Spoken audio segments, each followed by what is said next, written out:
Halo, assalamualaikum warahmatullahi wabarakatuh. Selamat siang, kelas 2 Kimia Industri. Kita jumpa kembali di pembelajaran Ajas Teknik Kimia ya. Untuk kali ini kita akan membuatkan kompetisi dasar, yaitu analisa bahan baku utama dan bahan baku tambahan ya. Jadi di atasnya ada stoikiometri karena ini sangat berkaitan erat dengan stoikiometri yang sudah kalian pelajari di analisis kimia dasar atau kimia kelas 1 ya. Mungkin kamu ingat dulu bagaimana mencari mol, bagaimana hukum-hukum dasar kimia ya, hukum Ros, hukum Avogadro dan lain sebagainya. Kemudian juga kalian sudah belajar di analisis kimia dasar tentang titrasi dan gravimetri ya. Jadi pokok-pokok utama itu harus kalian kuasai, harus kalian ingat kembali ya, karena nanti di dalam analisa bahan baku dan bahan baku utama dan baku tambahan ini mempergunakan analisa titrimetri dan gravimetri ya. Jadi mungkin masih kalian ingat ya bagaimana cara atau perhitungan di dalam analisa titrimetri, titrasi dan gravimetri. Oke. Nah, nanti kalian bisa membaca lagi materi yang nanti akan Bapak share PowerPoint-nya di grup ya ataupun di Google Classroom-nya. Oke. Selamat belajar, selamat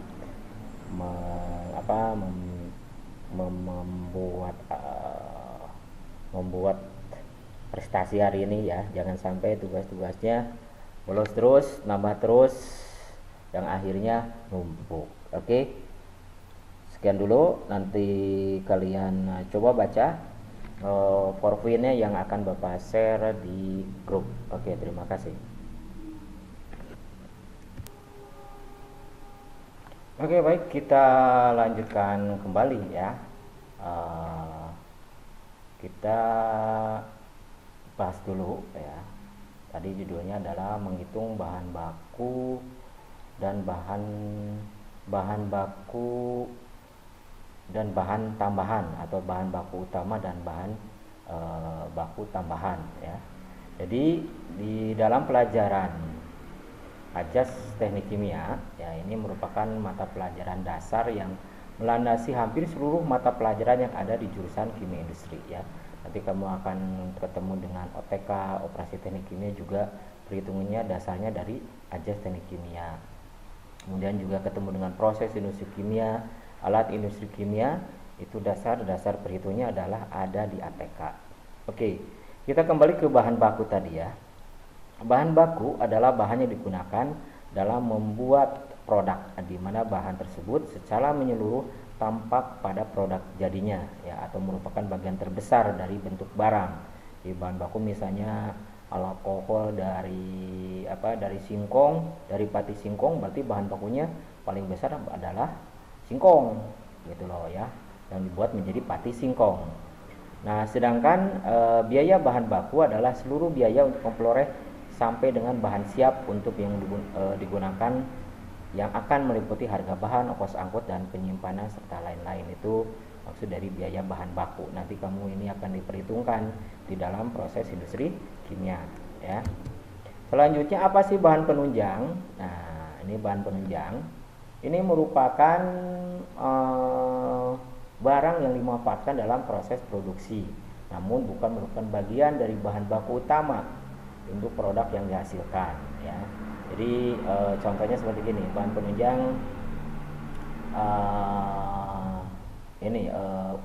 di dalam pembuatan alkohol dengan pati singkong itu, selain dari pati singkongnya adalah memerlukan urea ya, kemudian urea,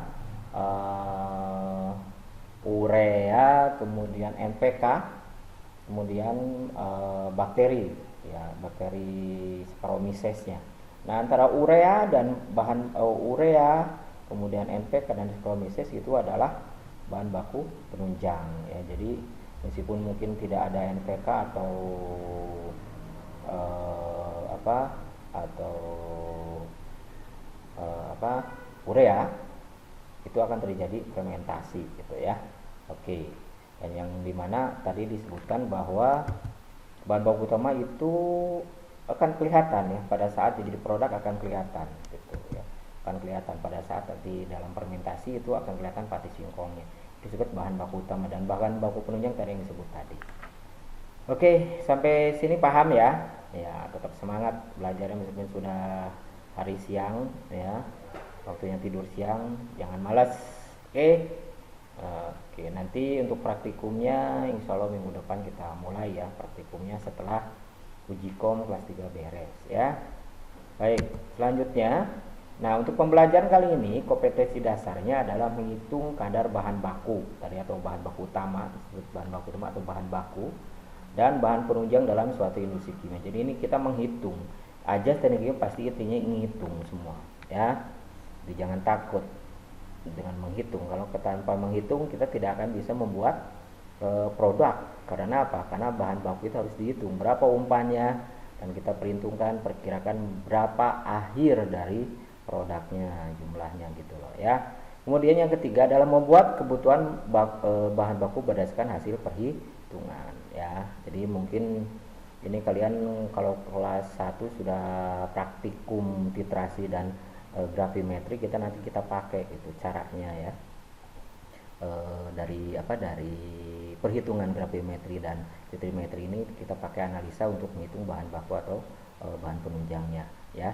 Nah, diharapkan nanti kalian nih siswa mengetahui bahan baku dan bahan penunjang dalam suatu industri kimia. Nah, apa sih bahan baku atau apa itu bahan penunjang ya.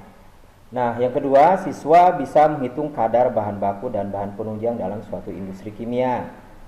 Gitu loh. Jadi kamu bisa menghitung kadar bahan baku dan kadar bahan penunjang dalam suatu industri kimia. Siswa dapat membuat kebutuhan bahan baku berdasarkan hasil perhitungan. Nah, nanti kamu di dalam proses industri produk kreatif dan kewirausahaan kimia industri ya, ini harus bisa ini menghitung bahan baku. Ya, kalau tidak bisa menghitung bahan baku, bagaimana bisa membuat suatu produk? Oke. Nah, nanti ini coba kamu kerjakan nih, ada soal apersepsi ini menghitung kadar ya, menghitung kadar gula di dalam satu larutan yang dibuat dengan mencampurkan 20 gram gula dalam 20 gram air nih. Nanti kamu coba hitung ya berapa gitu ya. Kadar gula dalam satu larutan dengan mencampurkan 20 gram gula dalam 80 gram air. Masih ingat nggak persen volume gitu loh ya. Nah, ini yang kedua juga hampir sama sih, kadar larutan juga ya. Sebanyak 70 ml alkohol dilarutkan ke dalam air sehingga volumenya menjadi 100 ml. Berapakah kadar etanol dalam larutan tersebut? Ya, ini ditanyakan ada kadar gula dan kadar etanol. Oke. Nah, ingat kembali ya perhitungan di kelas 1 berkaitan dengan analisis kimia dasar ya, dengan kimia dasarnya. Ini dasarnya. Jadi kalau kalian misalnya menghitung mol aja belum bisa, lupa lagi menghitung rumus empiris, menghitung kadar, presentase, mol ya, menghitung MR aja nggak bisa, waduh silakan ya. Nah, makanya nanti kalian masuk ke chapter 1 dulu ya tentang stokiometri. Nah, jangan khawatir, Bapak nanti share juga di grup ataupun di classroomnya PowerPoint-nya ya, yang di dalamnya sudah ada langkah-langkah pembelajarannya untuk hari ini. Mudah-mudahan cukup 4 jam ya, 4 jam. Kalau tidak berarti lanjutan besok karena ada 2 jam lagi untuk ajas teknik kimia ya. Nah, perhatikan ini yang paling penting ya. Petunjuk pembelajarannya ini nih yang paling penting nih ya. Oke. 1. Pelajari chapter 1 sambil mengingat kembali stokiometri dan hukum dasar kimia. Oke. Pelajari ya satu-satu, lihat slide per slide-nya. Kemudian kamu kerjakan soal yang ada di slide 11, 14, 18, 19, 25, minimal 2 soal ya.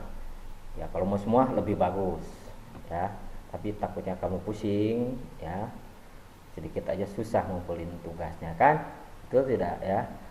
Saya minta tiap slide-nya 11, untuk 11, 14, 18, 19 dan 25 berarti ada 1, 2, 3, 4, 5 slide. 5 slide itu masing-masing 2 soal, kamu pilih, serah kamu ya. Tapi jangan lupa pelajari dulu materinya, karena di tiap slide itu materi soal. Oke?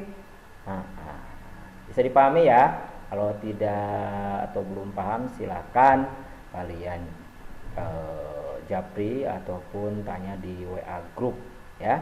Oke, selamat belajar dan tetap semangat, dan jangan lupa kalian untuk mengabsen. Nah, saya permudah absensinya di WA grup.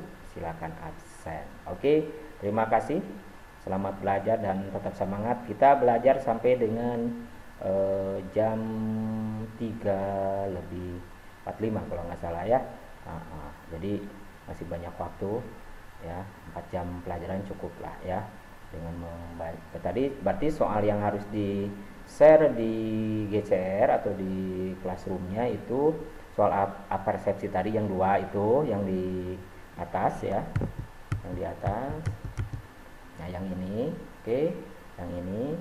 Kemudian ditambah lagi tagihan tugasnya dengan ada slide 11, 14, 18, 19 dan 25, masing-masing 2 soal. Oke, yang belum mengumpulkan soal dari awal pertemuan ya selamat, sibuk sendiri ya. Karena apa? Karena jejak digital susah dihapus. Oke, kalau belum ngumpulin ya berarti nggak ada bukti fisiknya ya. Dan sebenarnya sudah saya permudah untuk mengumpulkan di WA ya. Oke, tapi kalau di WA kayaknya sih terlalu banyak.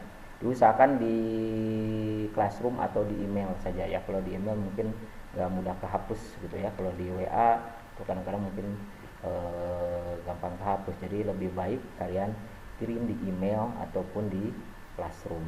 Oke, terima kasih. Selamat belajar dan tetap semangat. Assalamualaikum warahmatullahi wabarakatuh.